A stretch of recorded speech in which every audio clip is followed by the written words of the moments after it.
Oh, yeah. She's All right, well, hello everybody. two books. Thank you She's so written a much couple. for coming down. We do have a mic on the table that'll give a little bit of extra projection, hopefully, so you can hear at the back as well. And we're really excited to have you here. We have some great entrepreneurs here who we've been kind of looking up to and following for a little while, and we really wanted to share this with everybody and really have everyone have the opportunity to learn from some of these great entrepreneurs who have been there, they've done that, they've maybe been where you want to go, or they've come across the obstacles that you might be facing now. So it's a great opportunity to just ask some questions and maybe learn some things that can really save you a lot of time and a lot of hard learning is the goal. So if you like, what we're going to do, we'll get started. I just want to do a brief, we'll get a little introduction from our panel members, and then we will open it up to questions, and it's just ask your questions, and hopefully we can make this a nice dialogue. We do have some questions from people as well online that they're putting in, but we will take priority to your questions with people that are here, of course, first. So, did you want to start, Majid? Did you want to introduce yourself quickly? Good evening, ladies and gentlemen. Good evening, Majid. It's like the guy in the Schick commercial. Good to be here, sitting with these amazing people up here. Thanks to the fantastic folks who put this on, and happy Global Entrepreneurship Week. We're in the middle of it. My name is Majid, like magic. I can't compete with the magician in front of me. This is just to help you remember my name, Majid, like magic. And what do? Well, you know how people have businesses that they want to start, but they might not know how to start it? Well, what I do is I work with people who want to start a new business, teach them the business fundamentals, mentor them through the process, and flourish into a new enterprise. So I work with the YMCA OSEB program, and if you're on employment insurance, EI, you qualify. It's a program that teaches people how to start businesses, and I deliver that program. That's what I'm here for. So the name's Majid, like magic. Pleasure to be here. My name is Ian Amers. I didn't know we were supposed to have a prepared text already, but I am the former owner of The Works, which I sold a couple of years ago, local restaurant chain, and currently own Zazaza, Pizza with Pizzazz, and Fraser Cafe in New Edinburgh. And I'm really thrilled to be here and very proud of Sarah and Kristen. I'm proud of you too, Roger, but those two girls were former employees of ours at The Works, and I'm very proud to see what they're doing. Good job. Hi, my name is Peggy McCall, and I'm an alcoholic. That's my line. That's my line. I'm at the right meeting. I'm from the BYOB program. I don't know what iOS or whatever the hell that was. I don't know what that is. I'm the comic relief for the night. No, I'm an entrepreneur, and I help people get their books written, make them international bestsellers, and more importantly, create a solid revenue-producing, profitable business from what they love, from their passion. So I've created my own business. It produces millions of dollars in revenue, and I've been doing this for a number of years now. My overhead includes me. I have no staff except God. That was God. He's on my side. And I'm very humbled by the people that we have here in the audience, as well as my colleagues up here.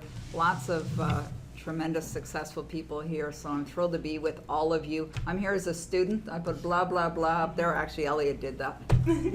But I'm here to learn as well as to give. So whatever I can do to help you, please let me know. Great, thanks, Peggy. Hi, I'm Tim Beauchesne. I'm the co-founder and co-owner of Beau's All Natural Brewing Company, which I started with my son just over 6 years ago. I'm 62 years old. I just celebrated my 40th anniversary with my wife Denise. I have 3 children. They were all involved in the business. Obviously, Steve is the main guy. My daughter, she's the purchaser as well, and as well as what else does she do there? Well, she's yeah, she drinks too. And my son Philip was the distribution manager, but he's now living in Korea with his wife, who's teaching English over there. So they saw an opportunity, so he's over there. I have 4 grandchildren, 2 boys and 2 girls, and nice even split. Nice. So it's been a lot of fun, and I'm hoping to ease myself into some sort of retirement program. And Sarah's enthusiasm got me down here. You're so enthusiastic, by the way. And I think actually my son was asked to come here first, but he's in Germany, so I'm actually replacing him. Thanks for being here. That's not how it went down at all. Well, thank you guys so much for being here. And now, did anyone have a question off the bat that they wanted to ask? Or did they want to get, because we have some people online that had a question, so we'll just get us started. This is for Ion. What's in the Down Under burger? How do you make that elephant disappear? We're here to talk about pizza, Ali. Pizza. Well, I'd love if you guys want to get started. We've had a few people really asking about differentiating yourself, getting started, and I think a lot of people feel maybe they're in a marketplace that's overwhelmed and there's too many people in it, and so it seems like a lot of people, we've had a few people asking about how do you differentiate yourself in that, and we've had someone with a retail store asking, and we've also had someone that does a at-home coaching. So if either of you want to start with that, feel free. Sure. I'm going to give the same answer to every question tonight. And that is, especially the ones Elliot asked. And that is going to be people, people, people. Budgets are great, and hard goods are great, but they don't talk back. And communication is, to me, the number one thing important in business. And the people who work for you are going to be the cornerstones of your foundation. That's why I mentioned these two fabulous girls, because they were cornerstones of the Westboro location of the Works. There was no doubt in my mind that the Works would not have achieved the success it did over 10 years if it hadn't been for a guy called Jeremy Strong, who showed up on my doorstep about an hour before we opened the first location, and is still with the Works, about to become one of their first franchisees on the East Coast with 3 locations in Nova Scotia. So proud of him, so pleased for him and his family. But it comes back to the point that it's all about people. And whether you're selling clothes at a retail store, whether you're out hustling a book, whether you're selling financial services, as the young man I spoke to over here was doing, Graham, people will remember people. You know, yeah, they'll remember a great burger, but to be honest, a lot of people can make a great burger. It's not rocket science. What is rocket science is selling it to them, and selling it to them with humility and with grace. And that was the cornerstone of the Works, was the people. Absolutely. I can certainly attest to that. I worked for Ian for years, and truly, and I say it still, best boss I've ever had, and he walks the talk. It's not just about saying that it's about people. You really, really do that, and that's exactly how you live and breathe in your businesses, and it's why you're so successful, Yeah, for sure. I think just following up on his comments there too, it's like there's a lot of things that differentiate yourself from the other people, but it's like he said, it's the people. And our management team, for instance, I always figure they're young enough to have fresh ideas, but they're old enough that they've had some years of experience. And treating the people with respect, as I am saying, is so important. And we figure we have fans, not customers, and that's the way we view it. Yeah, I think that's a great piece. It's not just Yeah. the employees that you're talking about. You're talking about, it's all about the guests. It's Well, all about the customers. you'll remember, Sarah, a story that we used to tell our employees in describing how we would like them to treat the guest. And you just said guest. We called them guests, not customers. Yeah. So we all have our own name for them. But I used to tell them, not preach to them, but tell them the story of serving ones. If you had your grandmother over to dinner at your apartment when you were a student and you were living in a bit of a slum, and you couldn't afford groceries and you dressed like crap.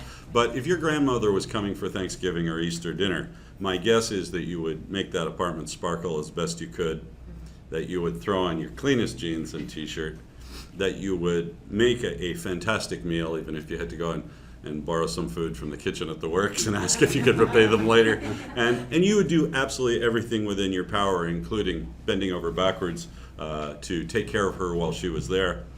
And when she left, to tell her how much you love her. Well, we maybe didn't go quite that far in our restaurants, but if you take a little piece of each of those actions, you'll find that the total package made that we were going to treat people with a hell of a lot more than most restaurants do. Because when was the last time you left your restaurant and someone actually bothered to say thank you for coming in?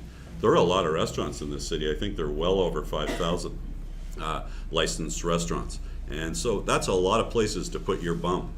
And to choose ours was, you know, never forget it. That was what we said. Never forget it. Treat them like your grandmother, and they'll come back. And it seemed to work for us.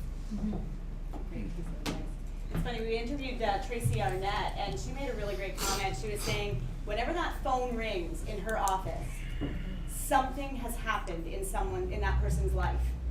You don't move, or you don't call a real estate agent or a realtor for no reason. You call because you're getting a divorce. Someone passed away. You want to move because of a new job or whatever. Family. And so, yeah, something's happened. And don't just answer that phone and kind of be quick or rude. Something significant has happened in their life, and you have to treat that person with utmost respect before you even pick up that phone. I thought that was a really great piece too. Tracy was with us for an hour. I hope some of you got a chance to pick her brain a little bit. She's an awesome lady. Yeah, great. Who has a question? Go ahead, come on up. You can stand if you like.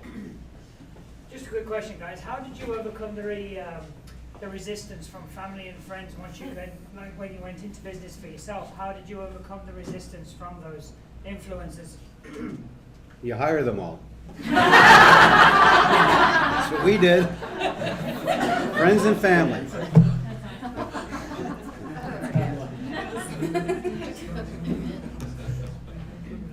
I suppose that is a good question. Did you, when you're opening your business, get resistance from friends and family? I mean, did you go through the same thing that we all feel is just specific to us? Is that? Peggy, I'd love to hear from you. You're nodding your head. Yeah, tell us. Well, I have 8 books now, and they're in over 80 countries and in 33 languages in the world. And I've been on the New York Times bestseller list. And when I decided to write my first book, I remember my family going, "You're going to write a book?" Like it was a big joke. And so there was a lot of resistance. There was no support. It's not like I needed that, though. I think we got to believe in ourselves more than other people do. We got to believe in our dreams, because if we don't believe in our dreams, it's like some of the sayings that we saw on the wall here. So I'd say to get over the resistance is you got to believe in it more than anybody else. And also just don't let it in, right? If you hear that, you hear the negativity. And it's not that they don't mean well. You know, when I decided I was going to open up my business and leave the corporate world, you know, my family was freaking out because I was a single mom with a little boy to care for. And they're like, you know, what the hell are you doing? Have you lost your mind kind of thing? And I said, well, maybe, but, you know, I can always get a job. Also, you know, the way I looked at it is I had an intention to bring something good to the world. So that's what was in my heart. If it was going to work out, it was going to work out. If it wasn't, I'll go get a job. And if I lost my stuff, i.e. home or whatever, it's just stuff. It doesn't define who I am. I can just go get more stuff later. So I decided to grab a hold of the dream and not let go. And even though somebody like try and come along and take it away from you like a dog with a bone, that's why I wrote a book called Be a Dog with a Bone. Someone's going to try and they're going to take the bone. Not that you're a dog or anything. They might try and, you know, take your dream away, but don't let them. Growl, bite. Just kidding. Don't growl, don't bite. That's great advice. Who else has a question?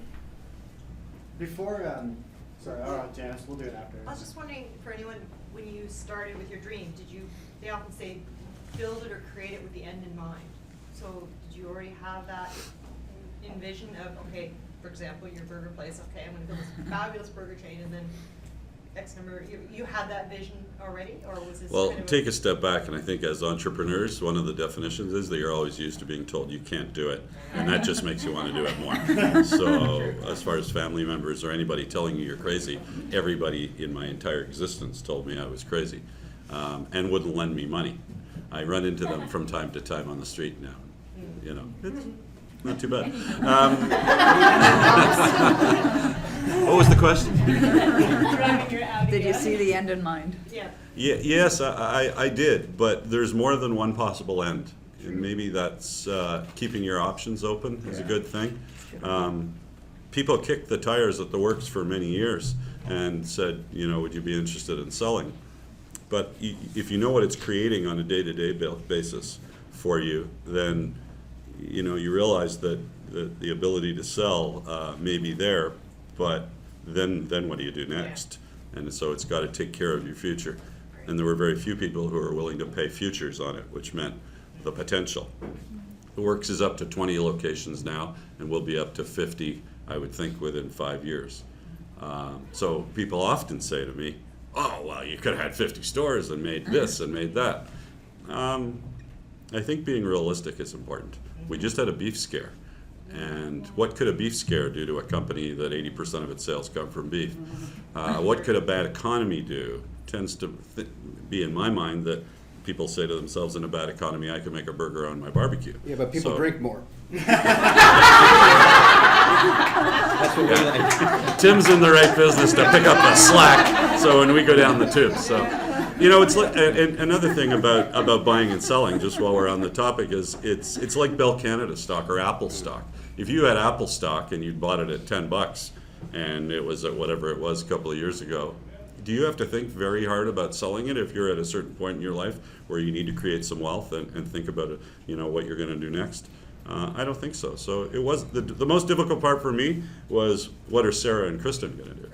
You know, and make sure they'll be taken care of. And the group that bought it from me are a fantastic group of people, and we interviewed them as much on their desires and what they were going to do with the company as we did on the money. Now, of course, as I said to Graham earlier, when somebody buys a used car from you, they can paint it any color they want. But I think I felt that they had a very good intentions, and so far they've been true to their word, so I'm really proud. I'd like to add to that. So designing your business with the end in mind. I was raised with a traditional mentality towards success in life. My dad was an immigrant. He said, go to school, get good grades, or else get into a good college so you can get into a good job, do the job for 5 years, go back and get the MBA, get married, have a business, retire, save 10% every month, and you will be the richest person in the retirement home. This is the dream. This is the dream that my dad told me. And so I said, okay, let's defer that plan for a little bit. Let's travel a little bit. Let's have some fun. And so I started a business when I was 16 years old, sold the business, and traveled until I was broke. And I thought, that was fun. Let's do that again. Started another business, grew it, sold it, traveled. This is working, but I keep running out of money. So then I started asking myself, how do I go somewhere and come back wealthier? That was my mantra. How do I go somewhere and come back wealthier? Because I love to travel. But it was not a sustainable model. So I started thinking about business models. What's the business model that allows me to live the lifestyle? So now when I work with entrepreneurs, I don't even ask you what business you're in. Let's not talk about the business, let's talk about your lifestyle first. So design the lifestyle. What do you want to do? Do you want to travel? Do you want to eat out? What's that going to cost you? Now that's the business you have to design that allows you to live that lifestyle. So yes, I do design the business with the end in mind, but the end is actually right now.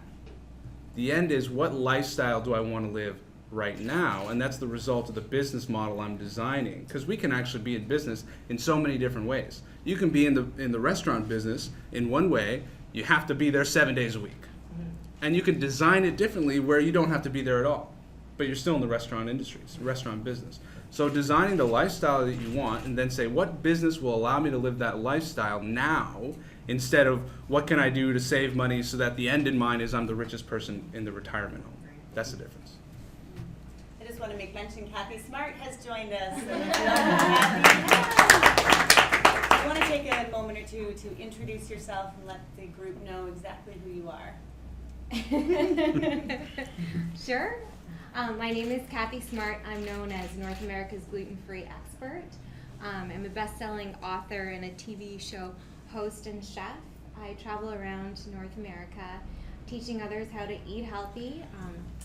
Yeah, lots of fun stuff. Just on the Dr. Oz show, and I've heard a rumor that you're going on again. Is this true? I don't know where I heard this. I'm like, she hasn't even. Don't put her on the spot. Yeah. Maybe. There's lots of exciting things ahead for sure. Excellent. Well, welcome. We're happy to have you with us. Thank you. So we're taking questions right now mainly from the group here. We're also doing some live streaming, and we're taking some Twitter questions. So does someone else have a question in our group right now? Yes. You can feel free to stand if you've got a question, and then we can hear you even better. Either one. Whoever jumps up first. Come on up. Yeah, my name's Lucy. I've been an entrepreneur. Sorry, my background is French, so I still speak good English. I've tried many businesses, and I tried from manufacturing to providing services. And I realized when you start as a self-employed, it's tough. Why? Because you have to wear many hats. So you have to be to structure the business, you have to do the marketing, you have the family, you have everything on your plate, and you want to go on and make it successful. But you reach a point after a year or two, it's become like a burden. It started with a passion, but it became a burden, like financial burden, eating, family, and stuff. So I got to the point I wonder, how can I keep the momentum when I have a business, first of all? What should I give up? Should I give up to my family, my sleep, my health? I don't know, but something needs to happen so you can keep growing. So, it's that, as a successful business people, maybe you can give me an answer how really to keep the momentum and keep going. I don't like to give up, but at a certain point you have to be realistic and say, let's stop this and then move on and go find a job. And you're not having the job. Okay, back to the business. So I would say, like, from my point of view, from what you've said, I wouldn't give up anything. I would surround myself with some really good people. And I think that's what you need, is to bring some people in that can wear some of those hats for you. Because if you continue to wear all those hats, which some of us, I'm sure, have all gone through when we first started our businesses, you're gonna have sleepless nights, you're gonna have a lot of worry, the family's gonna be worried, the wife's gonna be worried, the husband's gonna be worried, whatever the case may be. So, but surround yourself with good people, pick good managers or people that can wear some of those hats for you. And that's what I would start with.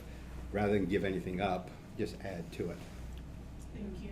But the problem is you start small. The finance is too small that you can't afford at the very beginning. You're waiting the time that the business is like, easy to, making profits, and then you bring people in the business. So.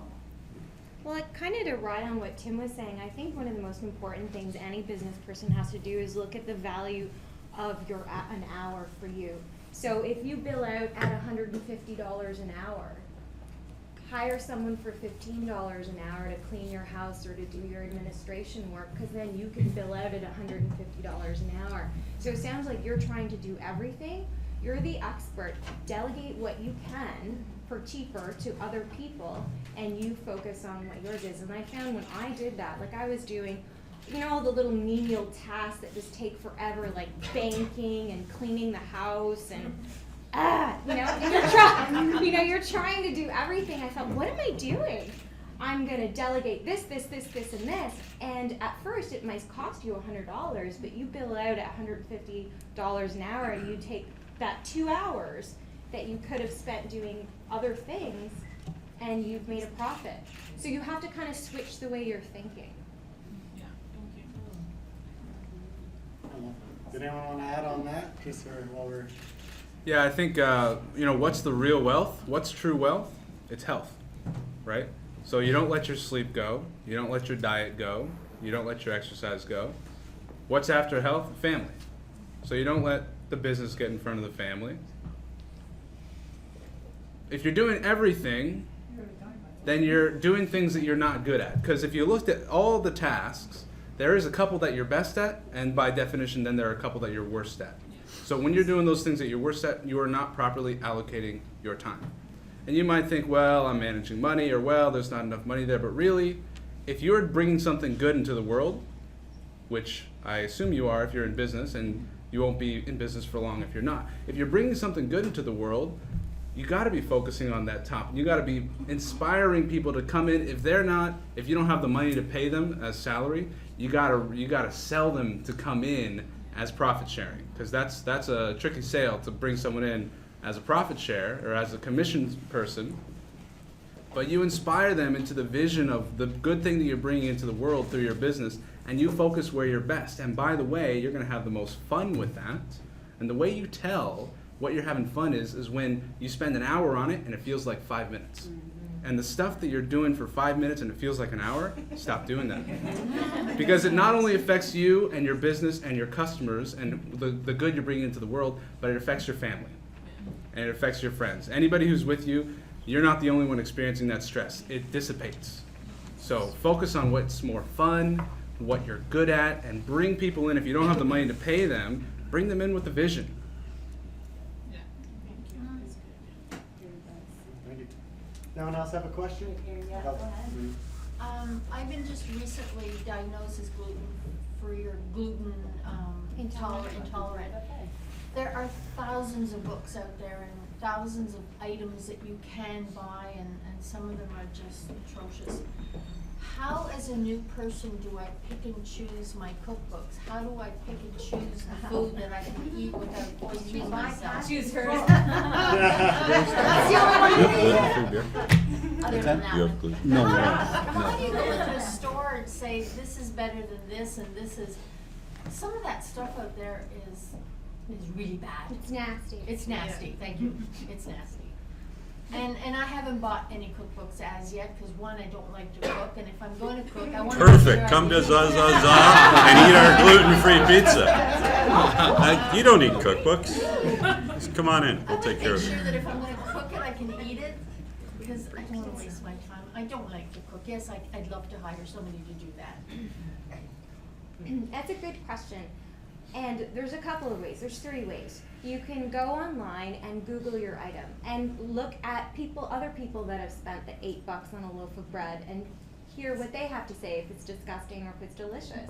Right? Super cheap investment, 10 seconds of your time. You could save yourself $8 just by doing that. The second thing I would do, go into a health food store and talk to the people there. What is the best-selling bread? Numbers don't lie. So if it's a bestseller, typically it's delicious. Okay. The third thing I would do is look for classes in your area that do gluten-free cooking and they try gluten-free products. One of the things that I do is I go around all of Canada and I'll do a class, and you get to try 10 store-bought items and 3 different kinds, and then a homemade item. So look for things like that, cheap and cheerful. Fourth thing, I'll add one more thing. Contact companies. They want your business. Ask them to send you samples. I get stuff shipped to me all the time because people just want me to say I eat it, right? So just contact. Are you on Twitter? No? Just do a Google search for gluten-free items and start contacting the companies. Call them up. They love calls, and say, hey, I'm a newly diagnosed gluten-free person. I want to try your product. Send me a sample. I used to not have a lot of money at all, and that's how I used to get free fitness gear. I'm like, I'm a fitness instructor. Can I try your clothes? Yeah, I got like 5 pairs of running shoes. Yeah. There's That's why you named it smart. Yeah. So do that. And I can buy one of your cookbooks and I won't be disappointed. You can buy my cookbook. You know what? Don't buy it. Just go on my website, livethesmartway.com. You can download a PDF view version for free. It's only up until another couple weeks because I'm doing a relaunch of the cookbook. So if you're going to do it, you need to do it now. Okay, do that website again? livethesmartway.com. Okay, I will do that. Thank you very much. And it's a great cookbook, by the way. Thank you. Yes, my partner in crime. I'm sure Zaza's pizza's great too.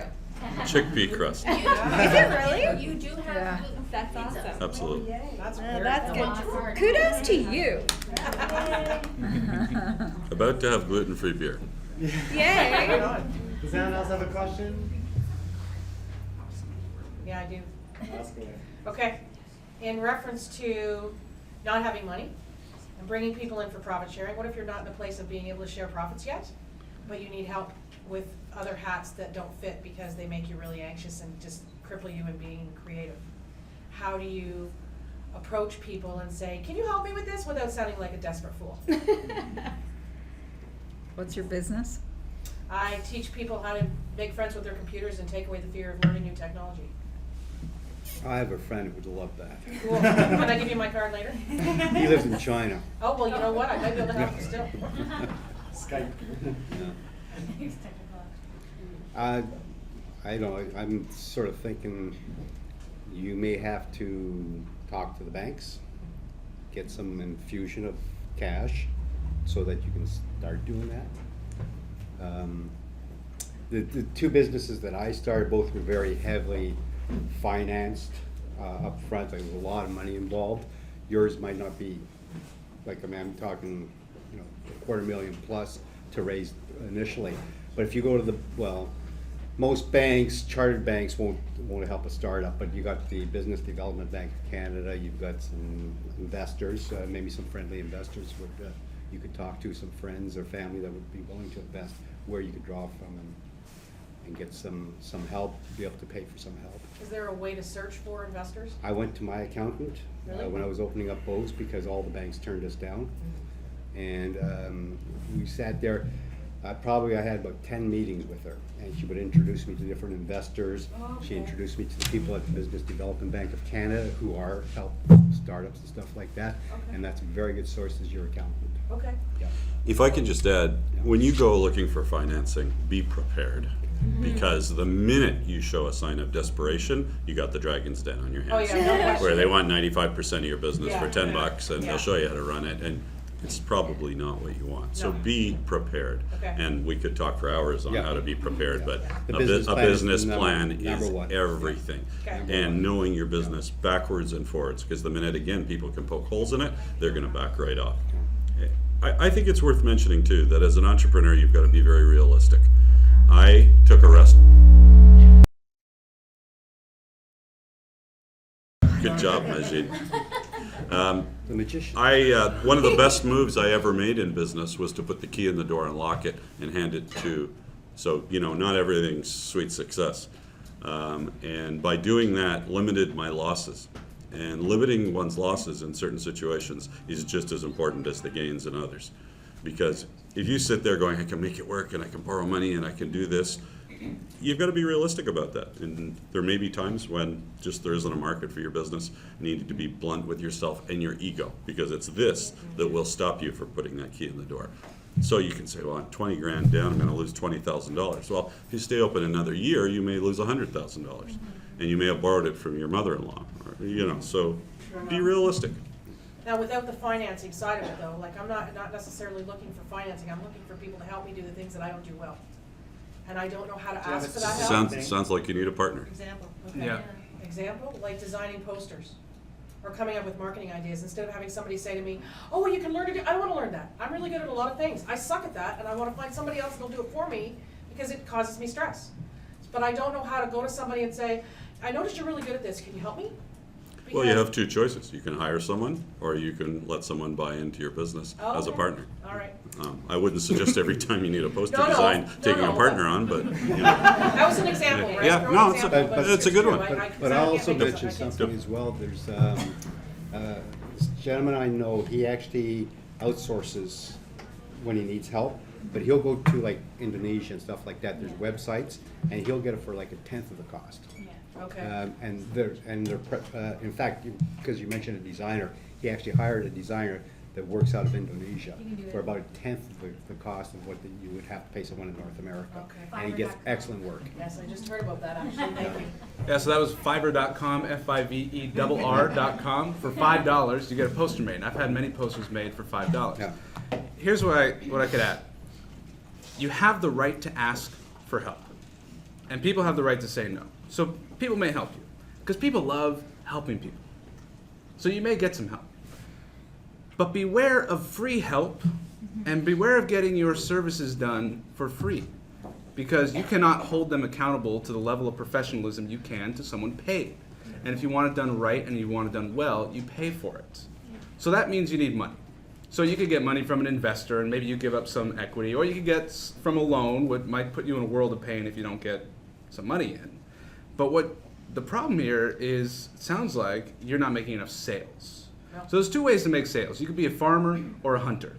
A farmer goes out to networking events and makes relationships, and people hear about them, and then when they need you, they come to you. And those seeds, some of them blossom and some of them don't. Over time, it's a good strategy. But if you're hungry, farming is not going to help you. You got to go hunting. Hunting is going out and killing and dragging home. Go out and drag home some meat. So how do you do that? You have a product that you can sell.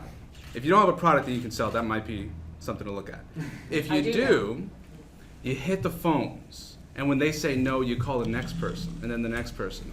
and you don't stop until you sold enough money to buy that poster design. Okay, Okay? So you got to go hunting when you're hungry. okay, not farming. That's right. Okay, thank you. Someone else have a question? I'd like, Janice, yeah. Just curious about, because there hasn't been a lot of talk about exchanging and trading services. For example, you need a poster, maybe there's something you have to offer the person that you need. So do you Bartering. folks, yeah, bartering, basically. Do you Yep, folks we've done it. use much Yeah, of that? absolutely, we barter. I don't. A lot of people like beer. Harder for beer, it's a whole other business. Yeah. No, we've actually, when we first started, that was another thing when we first started, and we had some contractors come in, we would cut their, they would cut their price for a few cases of beer and stuff like that. It works. I think it probably depends on your industry too. Yeah. Like you're saying, like that just wouldn't work for you. I get people all day long sending me emails, I'll do this for you if you do this for me. It's like, if I did that, I wouldn't make any money. Yeah. Hydro's not gonna pump the electricity into my home for me going to do something for them, right? There's an exchange of dollar, commerce, that's still that's the way I operate my business. So, and I also believe like Fiverr, you can get posters done for $5, but they're usually worth about that or less. Maybe you'll be lucky and get something, and sometimes I find it a waste of time. So I'll find somebody who's really good at it. You know, like Lisa Larder's sister is a really great designer. She's done a lot of great stuff for me. Like she'll design a logo for $250 and she does amazing work and I'm happy to pay her. Like I have a copywriter who writes a lot of my copy for my products, my promotions. He'll charge $2,500. I'm happy to pay him. Why? Because that's going to return an investment to my business of hundreds of thousands of dollars. So as a business person, that's how I make my decisions. Will this expense somehow contribute to the growth of my business or to my customers in some way? If so, great. I'm going to spend the money. But money goes out back into my company all the time. This may be hard to see early on in your business, but relationships are key in everything, and it comes back to my very first point about people being the cornerstone of your business. Relationships, and a great example is our graphics designer for Zazaza and did all the works graphics, whether it was signage, marketing, everything, was a fellow called Matt Paquette. Sarah, you'll remember Matt. Matt is now the chief designer for Canada Banknote and designs many of the, whether you like them or not, the $20 bills, and for the Mint does many of the specialty coins and bills for foreign countries that we sell. He was a server at the Works 11 years ago, and so designed us something while he was serving and then started his own in-house graphics business. So my relationship with Matt has carried on over 11 years, so now he's still willing to do stuff on weekends for us at home, and you know, if I'm able to grow another concept into multiple restaurants, he may not be able to do it. But growing those relationships, keeping the same people and working with them on an ongoing basis. You'll notice now that guys who paint walls are up to about $60 an hour. But if you've had the same painter painting your walls for the last 20 years, he's probably still working for $30 or $35 an hour. So, you know, I'm a little bit with Peggy on the farming stuff out to a foreign country, just because the time that takes to organize may offset the money savings and the quality. But relationships, form relationships, means everything. That's why I'm here today. Does anyone else have a question? We'll Tina take Ray? Tina Ray, and then we'll go there. I just wanted to ask you all, whoever would like to answer, about mindset and how mindset and your thought processes influence your success or your failure, and just something really key that you can use to overcome when you're in negative thinking. Well, negativity will kill. It just kills everything in sight. It's like when I'm having a conversation with somebody, I'll know from their language what their mindset is. And I would say that it's absolutely critical. I mean, people absolutely are critical to success, but if your mindset is in the right place, might as well just pack it up and go get a job, right? Because you've got to be optimistic. You've got to be positive. You're going to go through challenges. Business people go through hills and valleys. You could be riding the wave today, and then whammo, something comes along that just totally throws you off course. Unexpected. We don't always know. Sure, we set our outcomes, you know, in advance. I've got a vision of what the business is going to look like next year, and then it completely off course. Put yourself back on. but you've got to have that mindset. I'm feeding my mind like I feed my body every single day. I drink water, I eat food every day. If I don't, I'm going to die, right? I feed my mind every single day. I got my iPhone, it's filled with materials. I'm driving down here today, I'm listening to them. I'll go home tonight, I'll listen to them before I go to bed. I write my gratitude journal, I listen to my affirmations, I watch my manifestation movie every single day. So you've got to be feeding your mind just like you feed your body, and feed it healthy, like Kathy teaches us, right?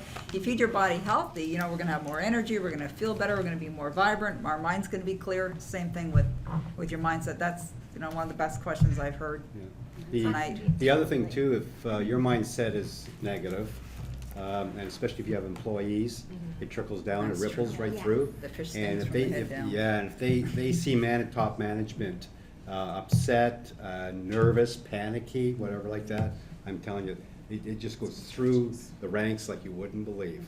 So you've got to always remember that your mindset's got to be focused, because you don't want that going down, rippling through the ranks. Because you're the example.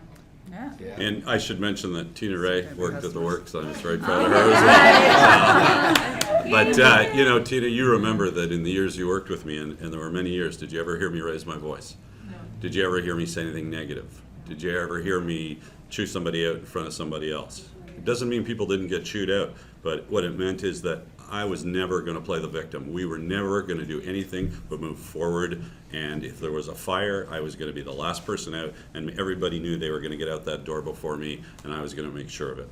And as the leader in a business, you have to invoke that type of mentality in your business. And if you don't, you may not be the right person to lead that business. You may be a great owner, but not the person to lead the business. And it's really important to be honest with yourself. Ego gets in the way of so many things in business, where we're convinced we're on the right track and we're just not going to listen to anybody. The best lessons I've gotten in business are from my kids, because they taught me how to be a good parent.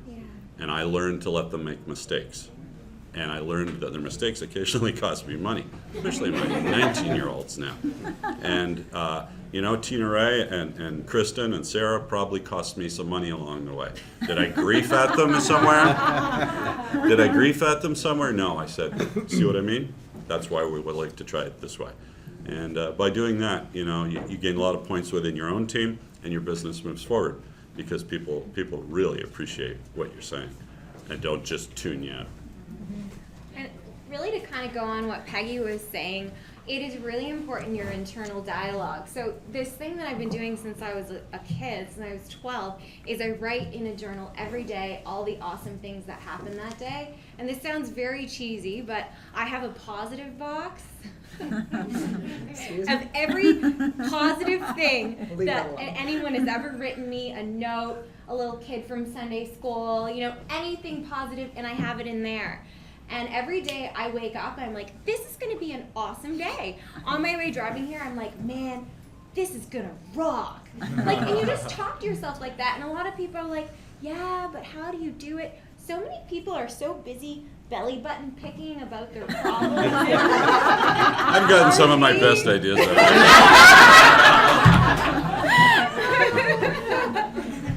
And you're so busy looking, oh, well, this happened in the past, and oh my God, really?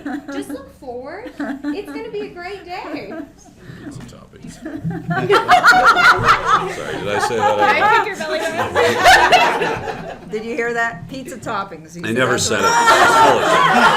That's where they come from. So later when you're having the pizza. You said it, I heard you. You're ganging up on me now. All the works kind of burgers. Yeah, that I'll admit to.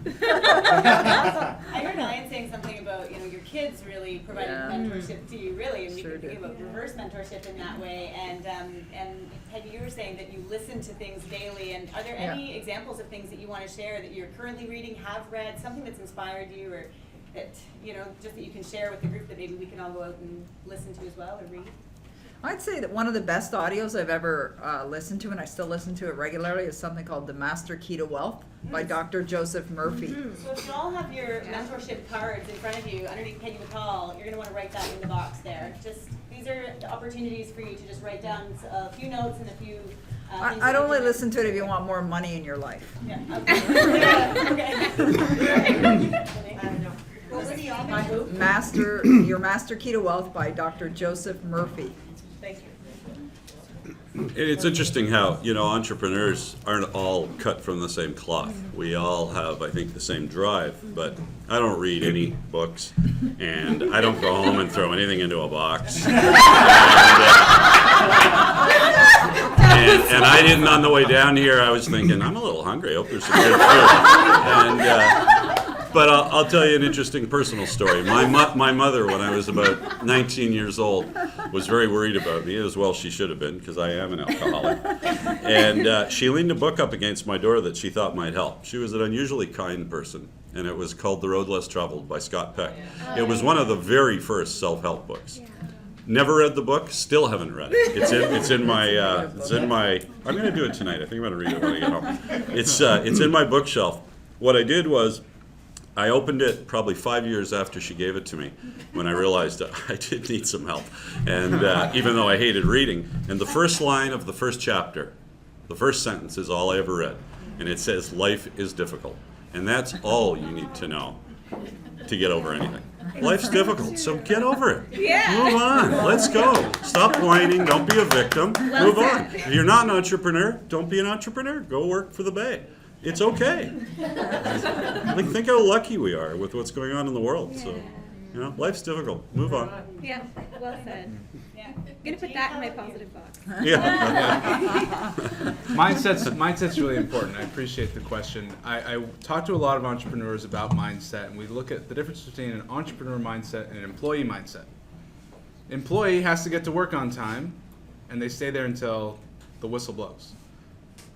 Pretty much that's all they have to do. They have to do what they're told and try to not get fired. That's pretty much the game, right? Get to work, get my body there, do what the boss says, and try not to get fired.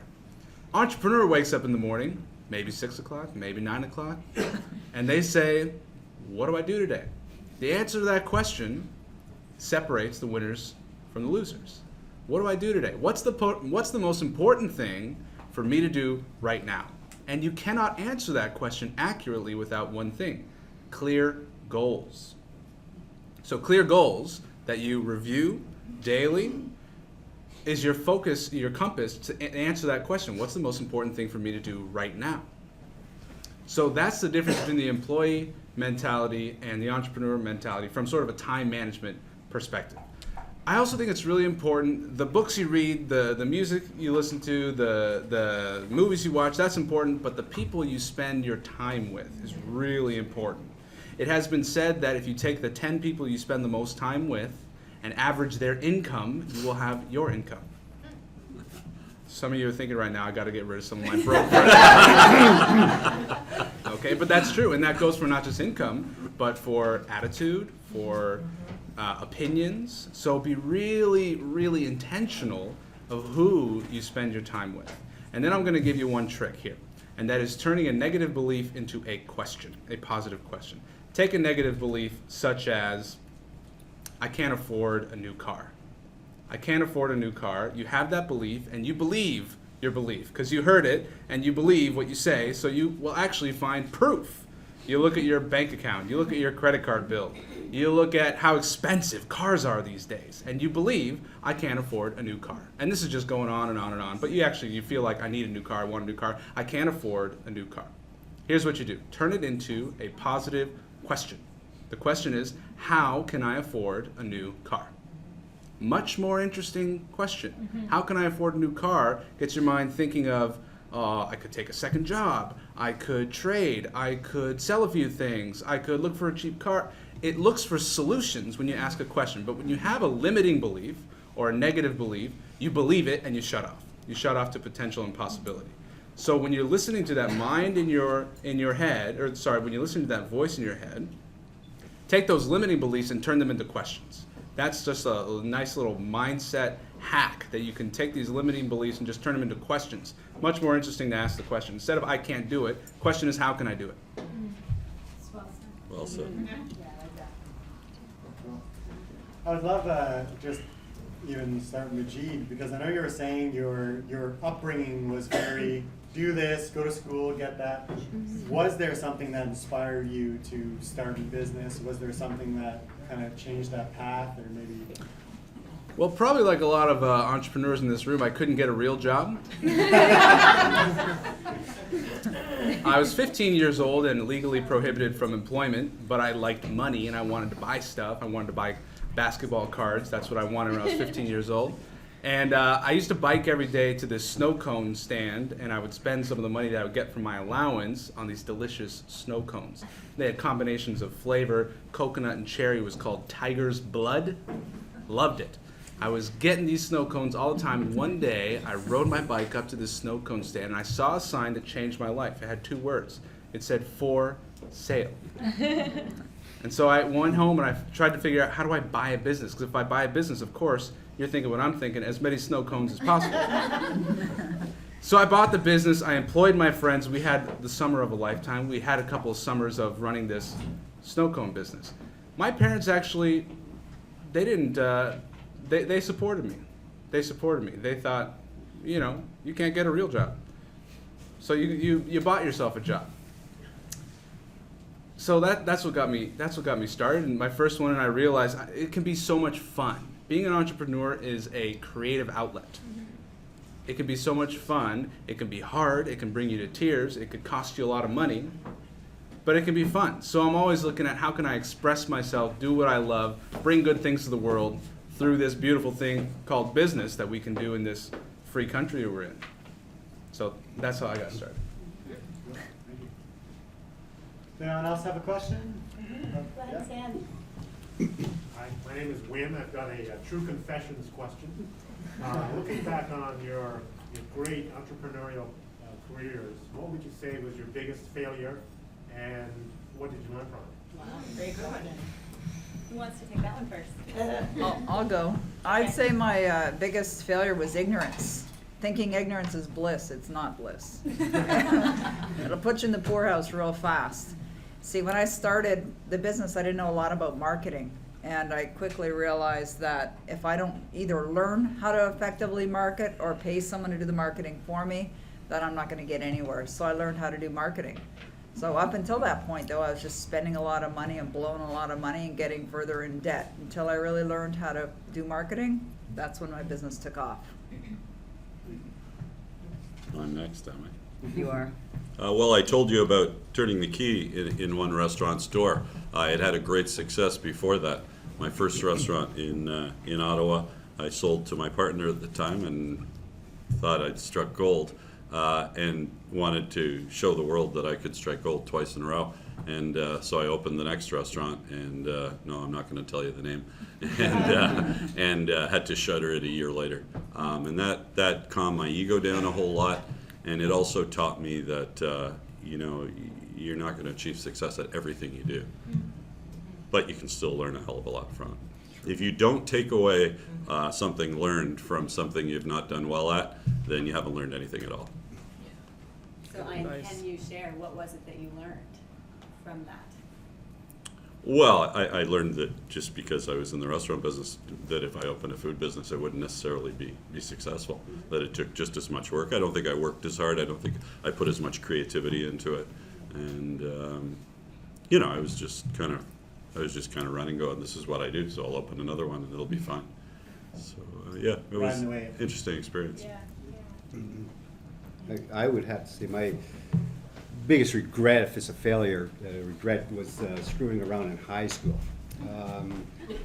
I really wasted 5 years, and I graduated.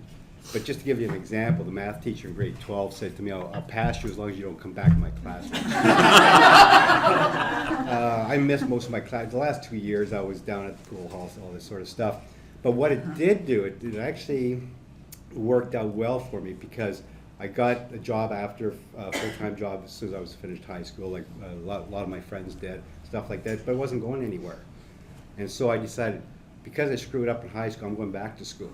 And I went 10 years night school, just after I got married and raising kids, but I spent 10 years at college and at university, and taking nothing but business courses. And that's what really got me interested, and I thought, you know, I think I can start my own business. But I always look back and really regretted that, but at the same time, it forced me into those 10 years of learning accounting, economics, all that sort of stuff, which really helped me in the business world later on. turn that regret into something that's Yeah, positive, right? yeah. But if I could do it over again, I would have Just done it in the first place. done, yeah, that's right. Yeah. Great. Did anyone else want to share something? Yes, and thank you for the question. I've just realized this for the first time, so it's kind of like therapy. You're welcome. I'll bill you later. I took a contract that I really shouldn't have, and they paid me more money than I had ever been paid before. And I hated the people I was working for. Hated them. The work was good in principle, but the people I was working with made my skin crawl. And I stuck with it. It was a 9-month contract, and I stuck with it for about 8.5 months too long. And I was convincing myself that the means justify the ends. The money is going to help me launch my business, and I'll be able to travel, and I just need to get through it. And I found myself engaging in unhealthy coping mechanisms. Whether that was a delicious sugary coffee one too many times, or whether that was just doing stupid things to deal with some self, basically I wasn't aligned with my purpose. I wasn't aligned with my own values, and I took the money. And so if I could give you a piece of advice, it's always ask yourself, is doing this in line with my values, my purpose? Is it letting me be the person I really am, or am I just taking the money? And also, don't put yourself in a position where you have to take the money, or that you feel like once you're getting the money that you can't leave it because you haven't saved up enough money to allow yourself to transition between opportunities, or you haven't diversified your revenue streams enough, so you got a single point of failure on your revenue streams, or you're making a bunch of money and you brought your lifestyle up to there, so now if you quit, you're really in crap. So be prepared to be mobile, be agile. I'm a traveler. I carry a light backpack. This was a huge gorilla on my back that I felt like I had to carry all the way for whatever reason. So looking back, shouldn't have took the contract. Or I should have jumped ship. I think a lot of people do that. You sort of just take everything, whatever you can get, and instead of being more selective, for sure. This is a really good question. So I'm trying to word it properly. Maybe I won't try to word it. I think I don't know. I guess it is a failure on my part. I wasn't myself right away. You know how people try to tell you to be a certain way, you should do this, you need to be more polished, you need to talk like this. I realized that when I started becoming the most successful was when I was just myself, right? I'm from a small town, I grew up pretty simple, I stopped trying to be something I wasn't, and it's like chains fall off of you, and I started telling my story.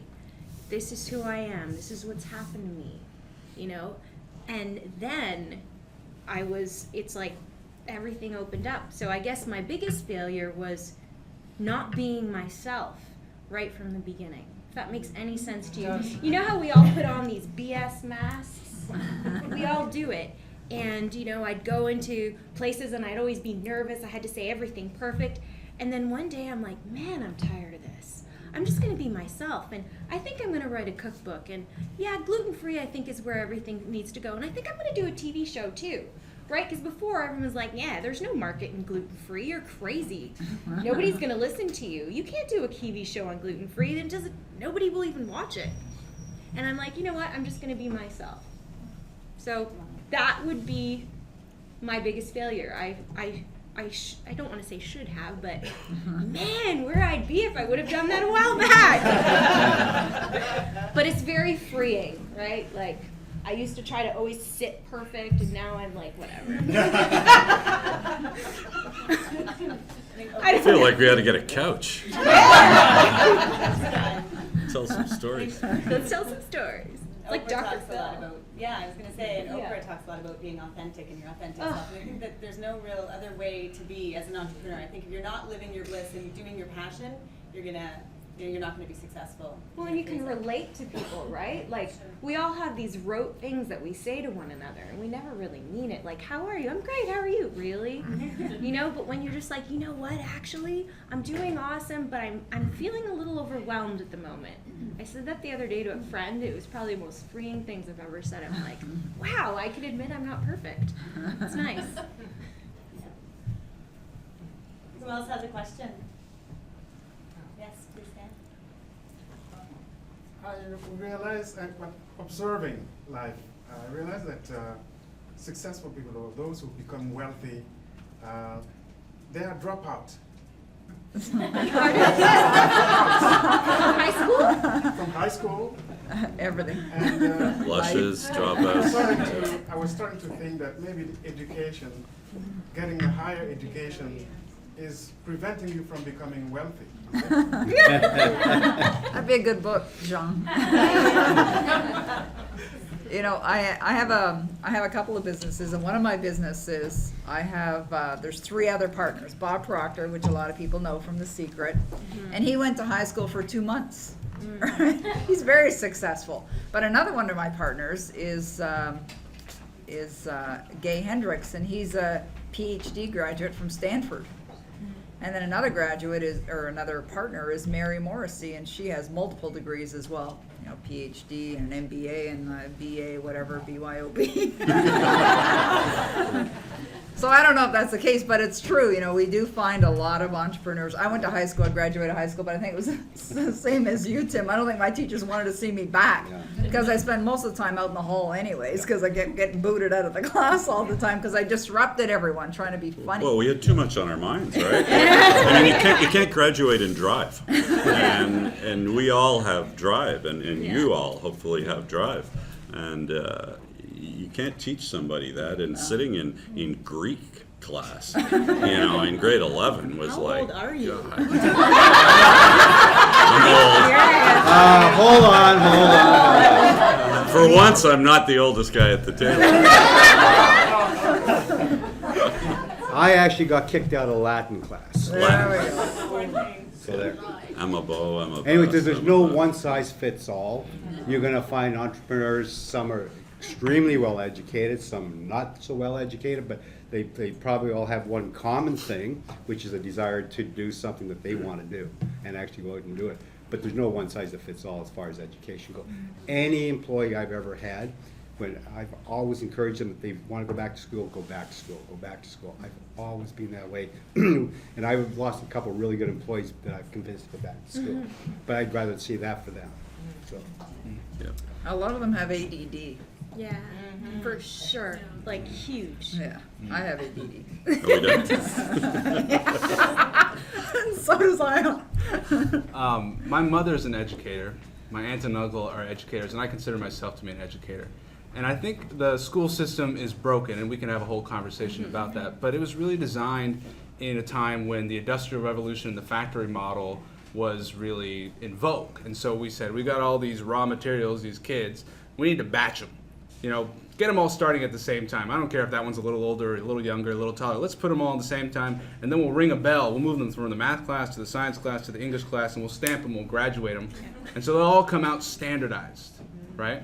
And then they go to the university, and then they've kind of already had the creativity and that all kind of sucked out of them. You ask a kindergartner, how many ways can you use a paperclip? They'll come up with 2,000. Yeah. You ask a high school graduate, they come up with 200. You ask an MBA student, they come up with 20. What's happening here? We're learning that there is a right answer to a question. That's how tests work. And this is designed for the convenience of the education system. The problem is, in business, there's not a right answer.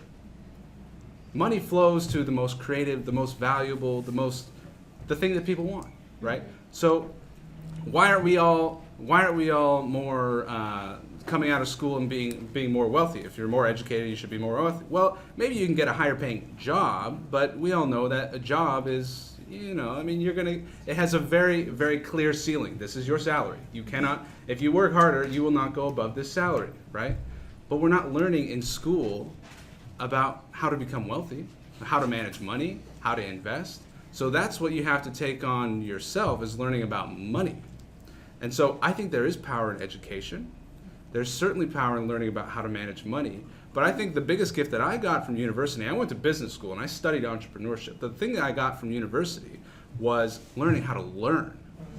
Learning how to learn and learning how to be critical of ideas. This is what you get, I think, in university. You don't really get it in high school. I think it's kind of, here's a bunch of information, regurgitate it back to me. There's no market for that. Nobody's paying for that. Information is omnipresent. It's on your cell phone. Anything you need, it's omnipresent. So the ability to recall information is really diminishing in value. It's the ability to make information make sense and turn it into something more valuable and learn how to learn and learn how to think. So I think education is super valuable, but the education system, it's not teaching us how to be rich or wealthy. It's not teaching us how to create value and be creative and be in business.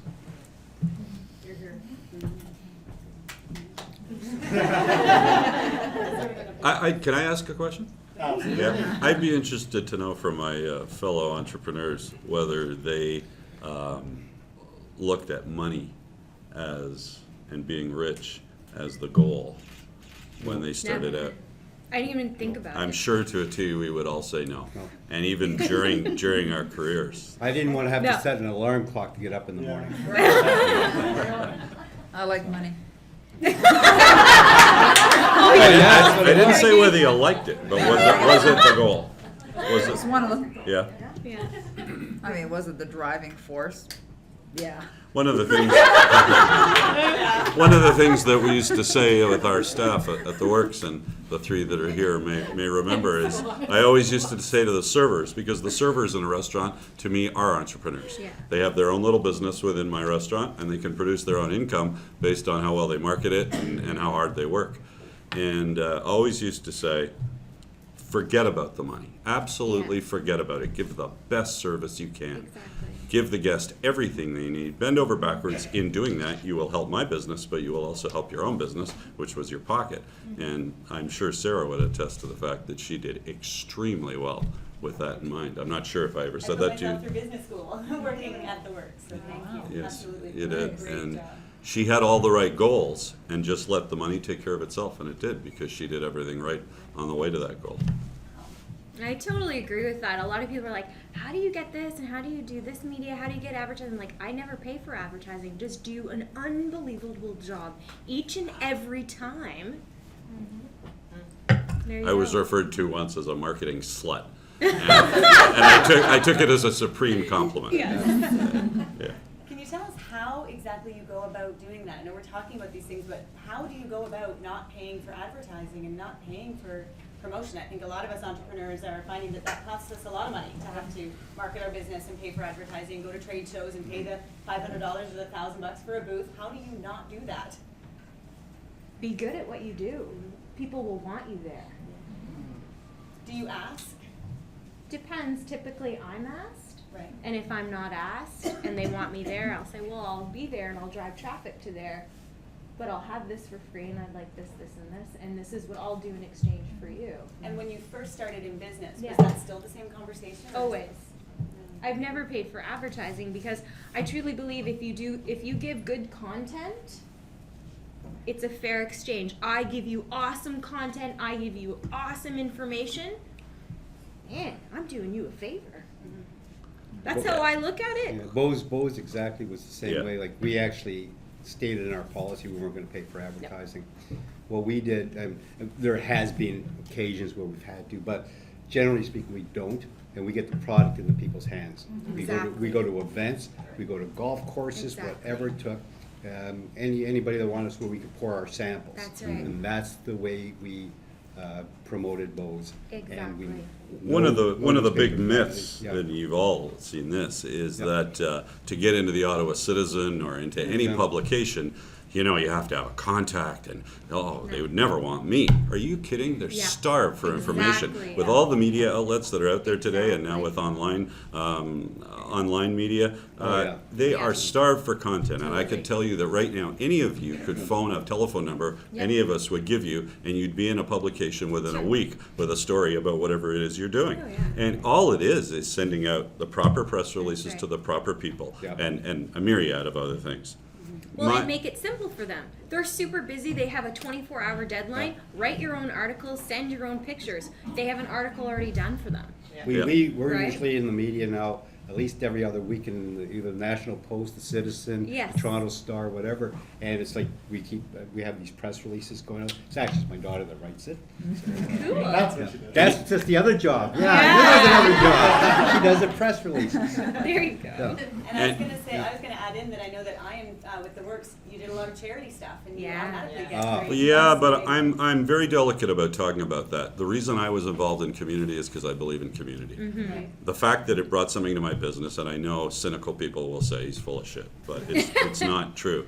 I cared about the people and the charities that we dealt with, and I did it. The fact that it brought publicity to my companies, I can't do anything about that. Yeah. Right after Hurricane Katrina, a guy phoned me up and berated me on the phone that I had spent $10,000 in advertising to advertise that we were collecting money for Hurricane Katrina. And he said, why didn't you just send the money to Hurricane Katrina? It was a good point, but it was typically Canadian cynical. Yeah. And I said to him, the advertising was booked a year ago, so it was already paid for. What I did was take $10,000 worth of advertising for the restaurant and funnel it so that we could raise monies. And he said, why would you raise money for the Americans?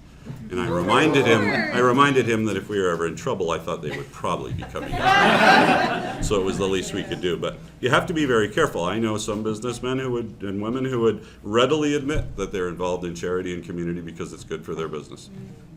You got to live with that. You know. I really like what he said because my mom used to tell me this. She goes, just do kindness all the time. Just be kind. Right? And it's not for the glory and the guts of it, like, yeah, I work with this. It's just to be kind because sooner or later, there's like a domino effect. When you throw a stone in the lake, there's this ripple effect. You have no idea whose life you're going to touch, who they're going to become, and you're not doing it because of that. You're just doing it to be kind, and good gets good. Bottom line. And Kathy really talks the talk. Her family, instead of going on family typical vacations to Disney, they would go on mission retreats. Yeah. This was her upbringing. So Yeah. doing good for others is sort of in your blood, for sure. For sure. Yeah, thanks. Who else has a question? Yep, go ahead. Thanks, Casey. I was lucky enough to figure out what I was passionate about at a young age, but I recently aligned myself with my purpose, where I think it is. And now that I've figured out what my purpose is, I want everybody else to figure out what their purpose is, including my employees. And how do you, I guess my question is, how do you make sure that you align their purpose without losing your good employees, right? Hopefully, if they go off to great things, and all the best to them. But I guess how do you keep morale up and keep the employees in line with what you're trying to accomplish? The best thing that can happen is that you have an example like the two girls who are running this today, Kristen and Sarah. Joy to me to see them doing what they're doing. I'm not sitting here going, why aren't they still working for me? Damn it, I put 7 years into them. I didn't put 7 years into them. They put 7 years into my business and made me successful. And if a little bit of thanks I can give them is that maybe they learned something that will carry their business forward now, that's fantastic. And that's what today is all about, right? We talked about this. Mentorship is something that is a responsibility of every business person. And to take what you know, and if you can give one little bit, and I am so not by the book compared to these wonderful folks, it's not funny. But if I can impart some excitement into you and tell you that follow your dreams, then that's what I can do. That's what I would say to you. And lead by example, right? Again, I always Absolutely. reference my mother, but she taught me so much. She said, teach love every day without saying a word, right? You don't have to say Someone write that anything. down on the board. You don't have to say or do anything, just be. What would a good parent do? Yeah. You don't berate your kids. You No. don't hit your kids. If you want to teach your kids, you parent as the best human you can be, and hope that they see that. I didn't learn to be kind from my mother. I just watched my mother, and we obviously had a very similar influence. Watched my mother be kind for 80 years. I don't think I've been alive as long as her, but for many years, and it really showed me over time. I don't think I really realized it until I was in business and realized the power, and I don't mean egotistical power. I mean what a little bit of success brought me the ability to do, to influence certain groups of people. and it was overwhelmingly satisfying, Yes. far more than. I love, that's the best part actually when you're successful, is you can help so many more people. It's the coolest thing ever. It is so I wish I was cool. able to say it like that. Teach me that. We'll go on Dr. Oz and teach And the other thing you probably want to do is have an atmosphere of fun. Yes. I'm telling you, it makes all the difference. We have a lot of fun at the brewery. A lot of drinking, but, but a lot of fun. And we really try, I mean, we all take our jobs seriously, but I'm telling you, we have a lot of fun there. And if you can keep that atmosphere there, and also when you're hiring people, interview for the person.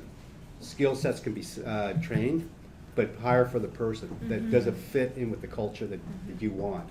And if you don't want, there's that thing called the asshole rule. I'm sure you've heard it. You got somebody in there that's super negative, they're going to drag everybody else down, and you want them out. Believe me. And they also get all the attention of management because they're always doing something wrong, and you're scolding them, but you don't fire them. Yeah. So they're there, and all the good employees go, "How come he's always talking to him? He's a jerk." And You're as good as your weakest link, as they say. So well said, that Tim. negative guy he's the one that just draws everybody down. So. If he's not on your happy bus, kick him off. Another expression. Just to add to that, I think it's really great that you've discovered your purpose. I feel blessed myself as well that I've discovered my purpose, and I'm trying to figure out how to live it as much as possible. And it's great that you are seeking your employees or your team members to find their purpose as well. What you have to realize is that people always do things for their own reasons, not for your reasons. And so if you can figure out why are you at this job, what is that doing as a vehicle for you to accomplish your purpose? Because most of us, if we work jobs, it's so that we can do something, so that we can be something, so that we can serve people.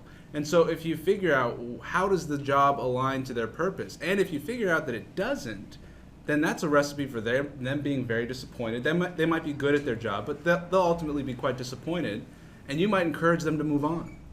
So you don't want people on the bus who aren't there for the right reasons and haven't identified their purpose. So totally going through a process with them to help them see what's my purpose, how does this vocation of mine, this job, align with my purpose, so that every day they know that they're not just coming to work for a paycheck, but they're living their purpose.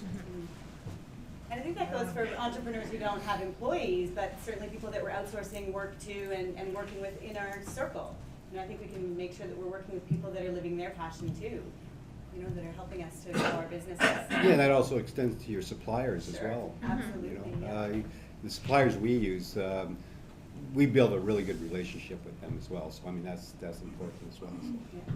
Huge part of the people equation. Yes, please. Oh, I just want to say, after listening to all these conversations and questions, that Sarah, you and Roger have done exactly that by bringing all these and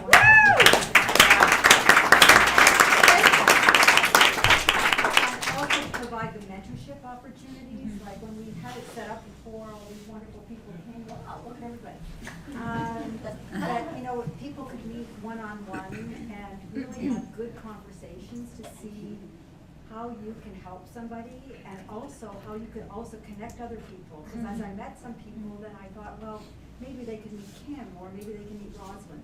And it was, you know, that kind of thing that really, I think, is you provided a wonderful opportunity. So thank you very much. Great. Well, I'm so glad. I'm glad it's worthwhile. And what I like is that, I mean, it's a networking event, but it's got this mentorship spin on it, and this piece that allows us to sort of enter into it with that not with that feeling of, oh my goodness, it's another networking event. It's really all about, hi.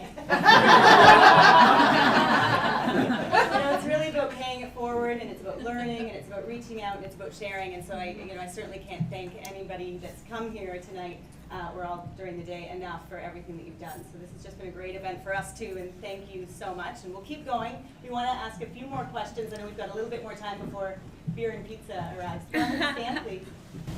I know a lot of traditional entrepreneurs really focus on the acronym, follow one course until successful. My question is, what point is it in your business that you want to evaluate the opportunity to kind of diversify your skills and maybe look at other opportunities? I mean, you don't want to be the one to kind of abort the ship but at what point do you want to kind of start thinking about multiple sources of income? I think you should always be thinking about multiple sources of income. That's my own personal thought. I'm usually pursuing multiple things at one time. So that's first thing. When do you abort is when it gets to a point it's no longer fun for you. You're not bringing anything of value, that you really can't differentiate yourself in the marketplace. And I think a really good indicator is just if you're not getting any traction. So we tend to evaluate those things ourselves, whether we really want to continue or not continue. So those would be the suggestions that I would make, but absolutely have multiple sources of income. You should be making money while you're sitting here. I'm sure if I reached over and grabbed my iPhone, I've been making money while I'm sitting here. Yeah. And like I was in Mexico at a conference last week, and while I was there, sitting beside the pool having a margarita, and I was making money. It's so cool. So I would highly recommend that. I'll give you a copy of my book if you want to find out how to make money online. Anybody can make money online. Fantastic. Would anyone else like to speak to that? Yeah, they say winners never quit and quitters never win. Is that the one? Yes. I don't believe it. I'm a big fan of quitting. I think you got to constantly reevaluate, and if that's not a natural habit or practice, then you schedule planning days, and your planning days look at your purpose in life. Why are you here? What's your 5 year? What are your 5 year goals? Your 1 year goals? Your 3 year goals? Your monthly? Your weekly? What's going on today? Having that those focuses on multiple levels. And then you ask yourself the time management mantra, what's the most important thing for me to do right now? And if the answer is I'm doing the right thing, then great. And if it's I'm not having fun with this is not working out, then you gotta pivot or shift or abandon ship or whatever. So yeah, if you're not having fun, we're entrepreneurs. We have the luxury of choosing the business we want, and we work so hard, you might as well be doing what you love. So if you don't have a process or plan to reevaluate, then schedule 4 hours, go to the top of a mountain, light a candle, and ask yourself, is this the right thing for me? And wait for the answer. And if it doesn't come, well, if you're doing it for an hour, does it feel like 5 minutes, or does it feel like when you do 5 minutes, it feels like an hour? That's kind of my metric. I think that's such a good point, because it's funny, I've had a conversation with a lot of entrepreneurs lately even that started a business because they were good at something and they thought they could make money doing it, and 2 years, 3 years later, and there was even a question earlier about it, it's driving them crazy. They're stuck in it, they can't stand it, they don't want to wake up, they don't want to do it, and I think that's sad because you have a lot of time into it, you think it's what you should be doing, and so I think it is really important. Figure out what you're happy doing. Do you love it? Because, Majid's right. We might be good at certain things and better at certain things than others, but you can choose to do anything. You can make any business, as even Peggy's saying. You can take some weird, quirky knowledge or experience of yours and turn it into an online business nowadays, because there's people that'll pay you for it. Do what you love. Yeah. I think that's great. I'd like to add one thing. Don't let your past dictate your present or future. If you think I've invested all this money and all this time and I told all these people that I was going to do it, that's all the past. But you still have right now, today, and your future, which anything is possible.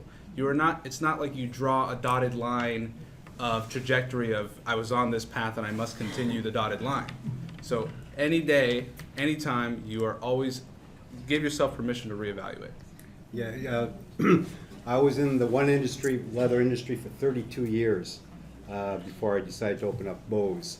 And I had so many colleagues in the textile industry that would say, it's all we know, it's all we know. And they actually stayed in it. Although the industry was dying, it all went offshore. It was, and I went from leather to skins to suds, so to speak. And it's like, I was not a connoisseur, I was a consumer of the product. And I didn't really know, but I was able to change, and I think that's so important, like keeping all your options open. If something's not working, get out of it and move on. And don't be afraid to try something you've never tried before. So. Yeah, if you're not familiar with Tim's story, we've got his whole bio online. I think it's pretty fascinating how you went from manufacturing leather to it, and so it's still in the same place where same location. After you're here. Yeah. More. Yes. Who else has a question?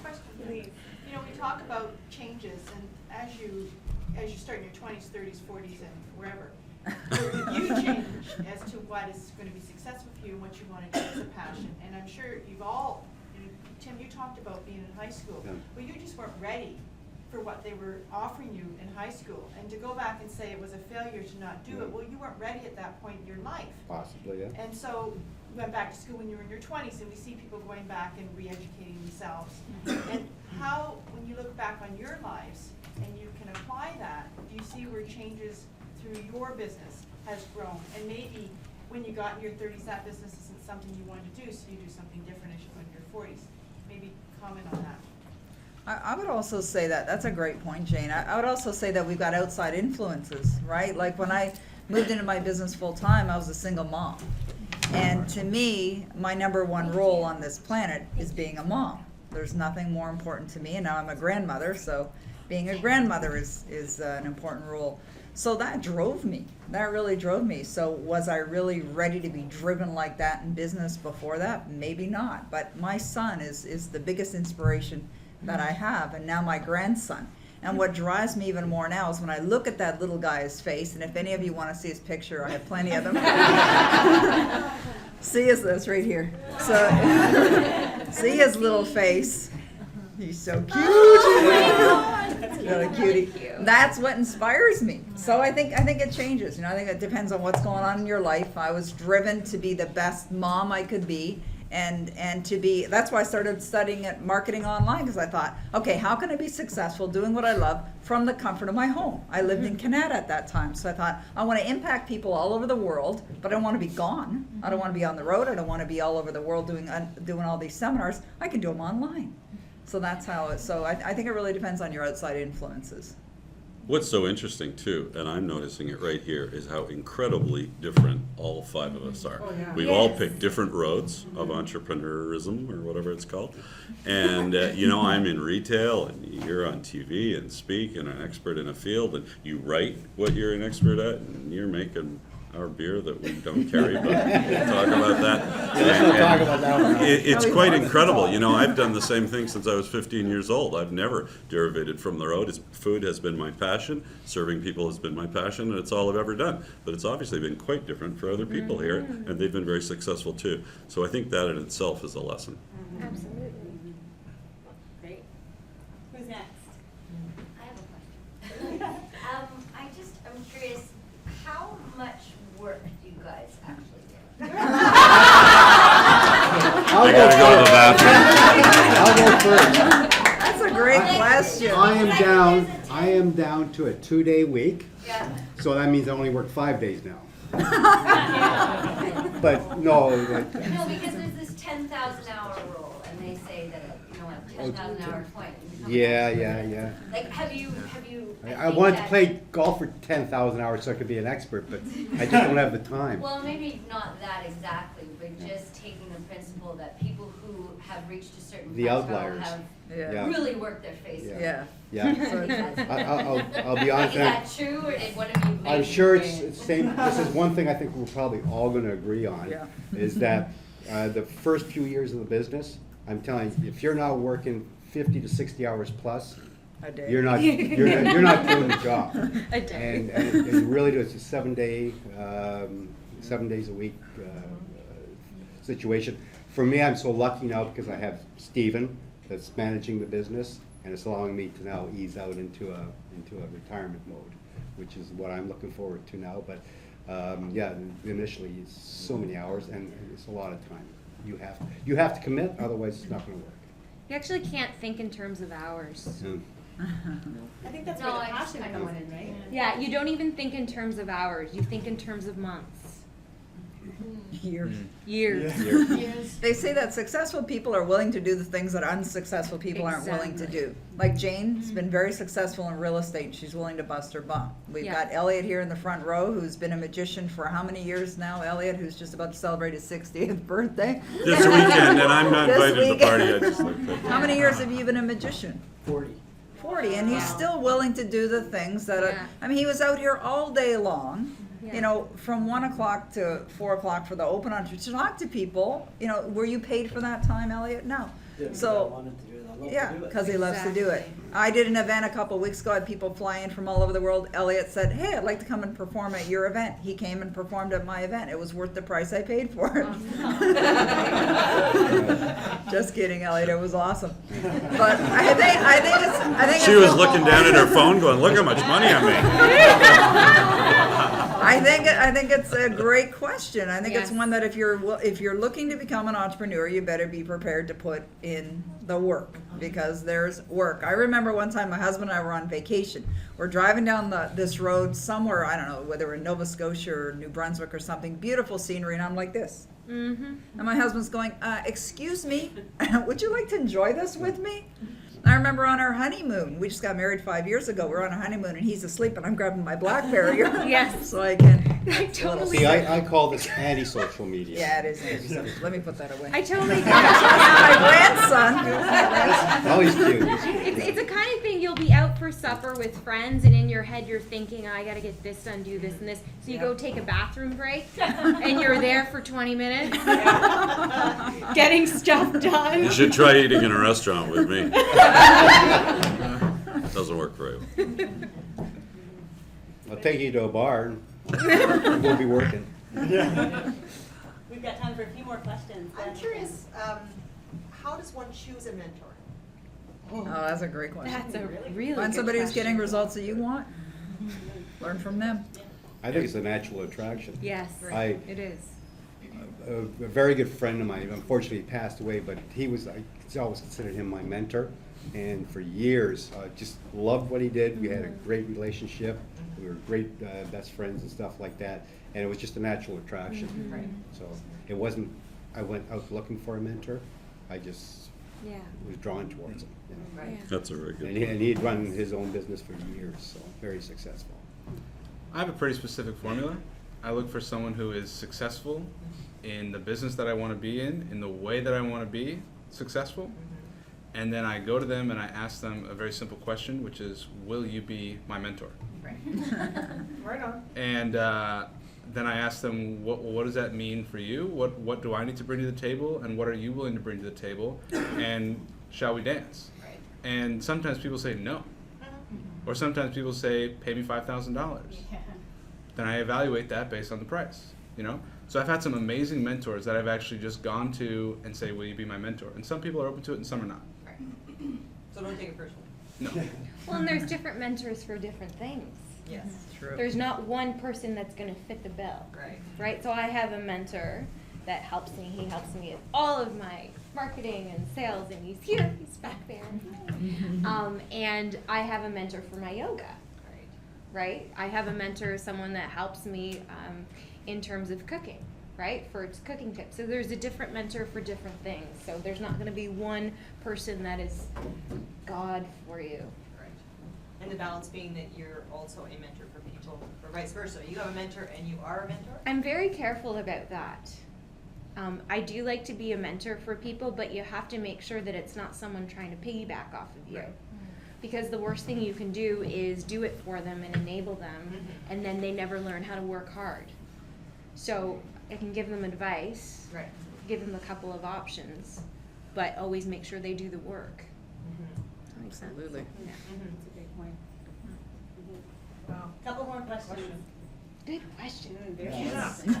Actually, and speaking to that point, we wanted to talk about the theme of this event is Ethos Mentorship 2.0, with the thought that technology and social media have allowed us so many amazing opportunities to connect with people that we may not ever meet face to face, but that we can follow their blogs and we can read their newsletters and we can connect with them through social media and we can learn from them and we can be mentored by them, even if we don't actually have that chance to meet with them face to face. So.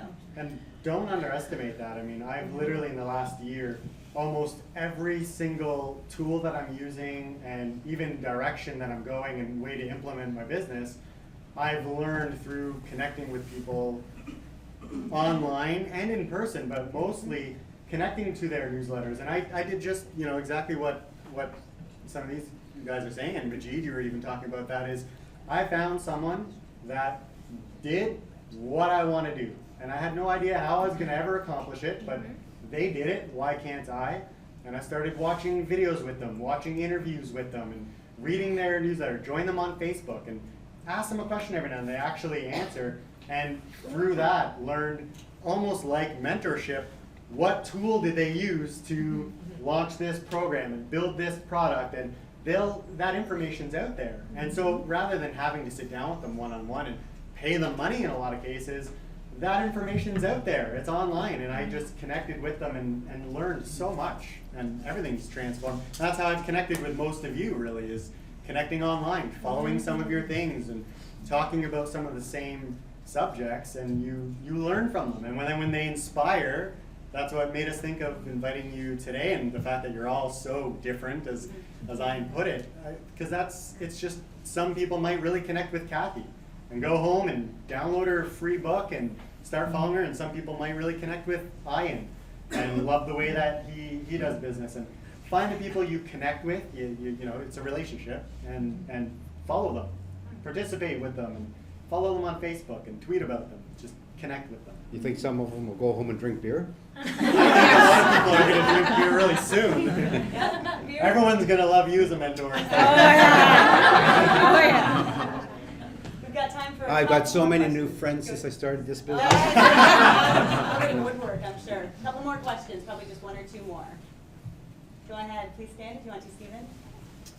Hi. Hi. I'm Stephen Whiteley, and my question is this. I'd like to hear from you folks about some of your early breakthroughs. You know, what kind of challenges did you face, and how did you get through them, and how did you recognize that this was going to be your stepping stone to greater things? Have we got 4 or 5 hours? Yeah. Wow. That's a good one. Yeah. Kathy's laughing. Well, I find in life, right before an unbelievable breakthrough, there's typically the most resistance. And that's what separates those who succeed and those who fall flat in their face and give up. So when you're coming up against a lot of resistance, like I remember when I was going to film the TV show, I woke up and I was blind in my left eye. You kind of need to see, right, to do a TV show. And I remember thinking, all right, I either let go of this dream right now, or I go to the doctor, get pumped up with corticosteroids, and push the show 3 days and do it. And that's exactly what I did. And so I'm just saying that to say that would definitely be a big hurdle for me in my life. But I find when you come up against the most resistance, that's usually a good sign that there's something huge about to come. If I would have given up and stayed in my bed, I wouldn't be sitting here today. So in between sets, I was throwing up on the TV show. I could barely stand during some of it. But nobody knew that, but you just push through. So have you guys ever noticed that in your business right before something huge happens? Vomit? You vomit, but you get a lot of resistance. Well, you might vomit with the beer. That's years ago. Anyone else want to comment on that? I don't allow resistance into my life. I have to say I deal with it a little differently than you. What do you do? Never occurs to me that it's resistance. The first Works restaurant, that tiny little place that Zazaza is now in on Beechwood Avenue. I went to the guy and said, "You've got a for rent sign in the window. I'd like to rent your space and sell gourmet hamburgers." And he said, "It's rented." So I didn't put my tail between my legs. I said, "Well, who have you rented it to?" And he said, "A pizza joint." And I said, "You've had 3 pizza joints in there, and they've all, lasted a year or 2 and gone bad. Mine's different, and I'm going to do better, and here's my business plan," and handed him, just a 10-page thing with some pictures in it, and a couple of recipes, and a couple of good-sounding burgers and shakes. And he told the other guy that he wouldn't be able to open there, that they'd have to accept my concept. So you pushed through. Yeah. It's just, I guess, the mindset. I Yeah. don't look at resistance. You couldn't do anything to me here and now that would stop me from thinking the way I think. I would take advice. Yeah. I could use a mentor or 2 or 3 or 4. But I just don't deal with resistance in any way, shape, or form. Sorry? What is the underlying belief you have that allows you to do that? Yeah. Well, an entrepreneur believes he can do anything, or at least this one does. And that's, again, not to be confused with ego. It's just that that's what I believe. And, you know, I mean, not that I haven't run up against resistance, but I just don't allow it to infiltrate my mind. So you don't think of it as resistance, you think of No, it as and when I mentioned the business that I put the key in the door and walked away from, I didn't look at that as resistance. Just another step. Just a fork in the road. There's detours, I guess, is what it is. Fork Like, in I the mean, road. You come up with, and you do come up with a lot of challenges and stuff like that, but then you detour and you go like this, but you're still wanting to get here, so, but you're gonna zigzag to maybe get there, but you're gonna get there. You know what I'm saying? But sometimes you have to say, okay, this isn't working, so I'm gonna sidestep, take a different route, and but you're still gonna accomplish the same thing, or at least Exactly. that's the goal of what you should be thinking. Yeah, because everybody's gonna tell you you can't do it. Oh, right? yeah. Gourmet hamburgers, you out of your mind? I can get one for 99 cents at McDonald's. Why would I buy yours for 12 bucks? Yeah, we went up. Not sure I exactly still same know the thing. answer to that Why, question. why would we pay more money for your beer, you know? Yeah, so. That's awesome. Well, we don't really have time for any more questions, but did you guys want to make any comments before we sign off? And drink beer and eat pizza. Yeah, time for a beer. I smell some Time for a beer. Well, thank you, all 5 of you, so much for taking your time to come down here. Can we just give them a round of applause?